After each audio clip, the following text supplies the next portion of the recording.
Hey everyone, and welcome back to my channel, What the Beck. Today we are making a puzzle, and if you haven't noticed, I like to have a puzzle in the background of my videos just because I think it's like more interesting than just a plain desk.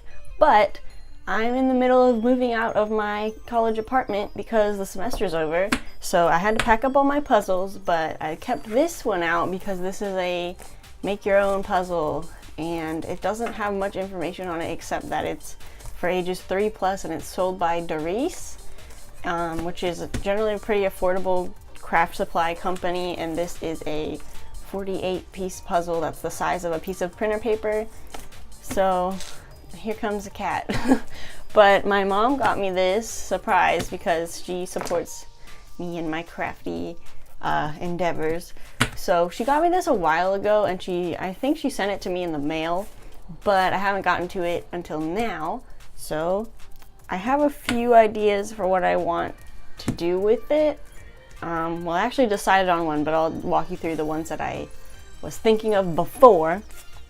So I see that this surface is kind of shiny, so I don't think that colored pencils would be the best option for this, and neither would watercolor. So I have to go with markers, and just to stay on the safe side, I want to use Sharpie permanent markers instead of like Crayola water-based markers, just because I know the Sharpie will stay on here.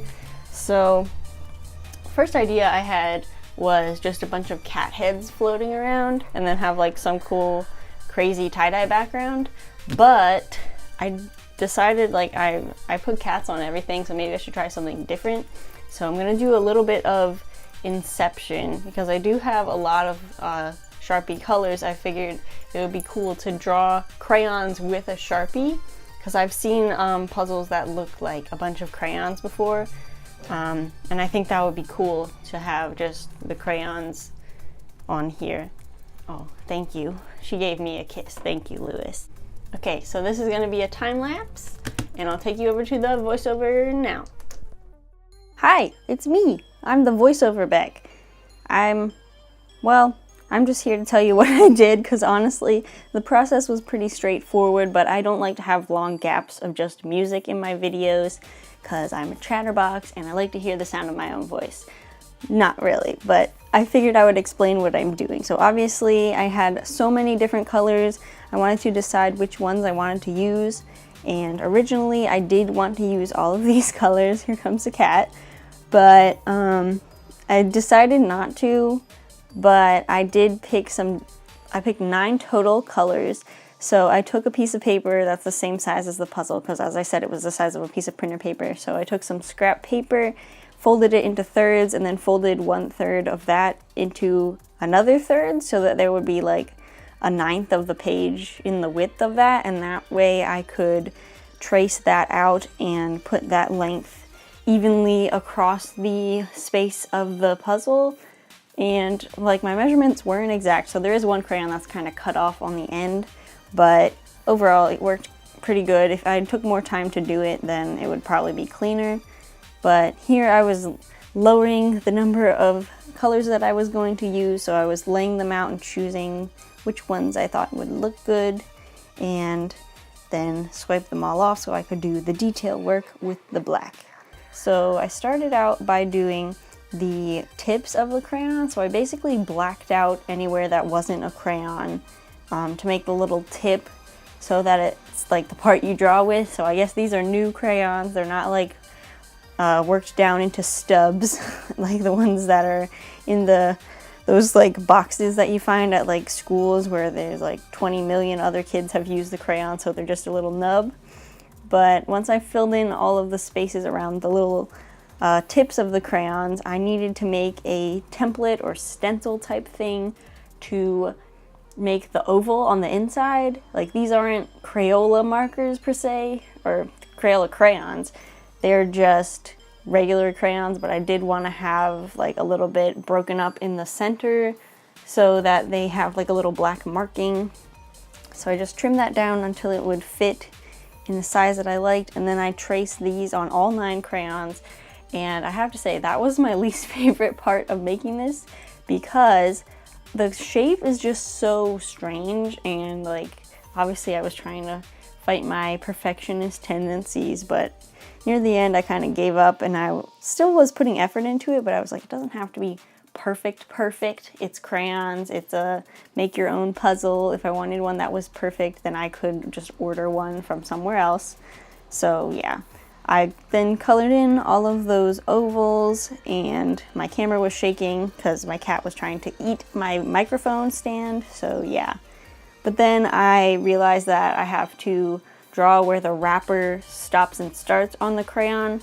So I just kind of used the piece of paper from before as a straight edge, because I've already packed all my rulers away to go home.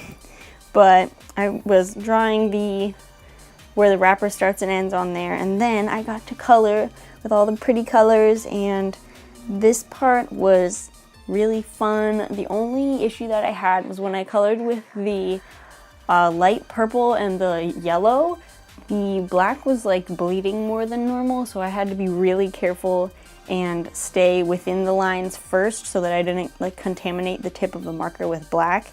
And then I had to like slowly push out towards the edge instead of starting from the edge and moving to the other edge like I was doing with the darker colors that weren't smearing as bad. But yeah, I really like how the color selection turned out.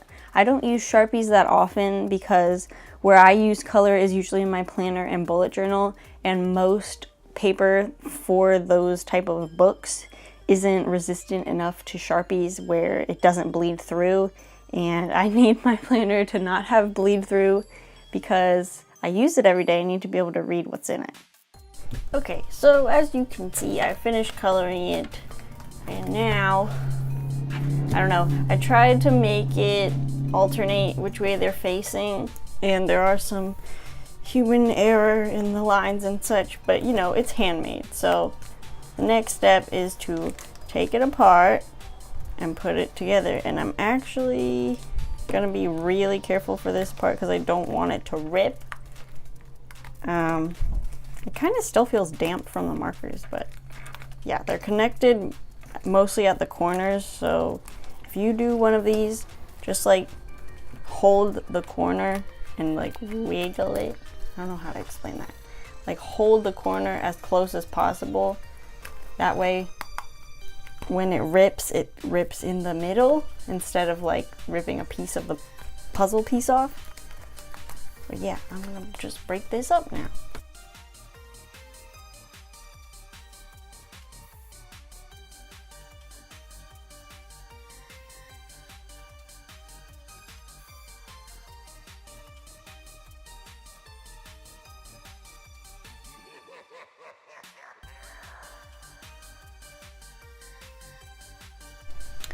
Okay, so it's all apart now.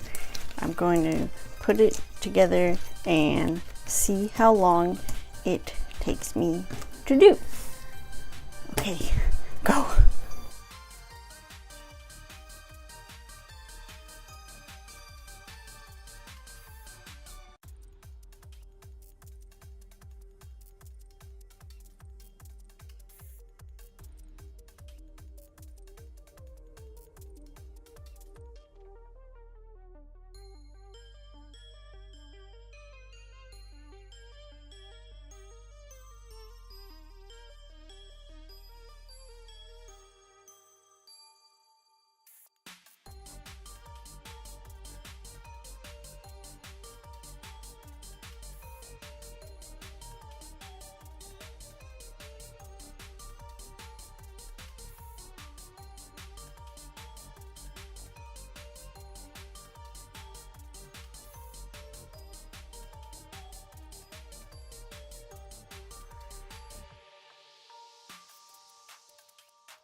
Okay, so I was watching a video on YouTube while I was doing this, and I was trying to go quickly just to see how fast I could do, kind of like a speed run, since it is only a 48-piece puzzle.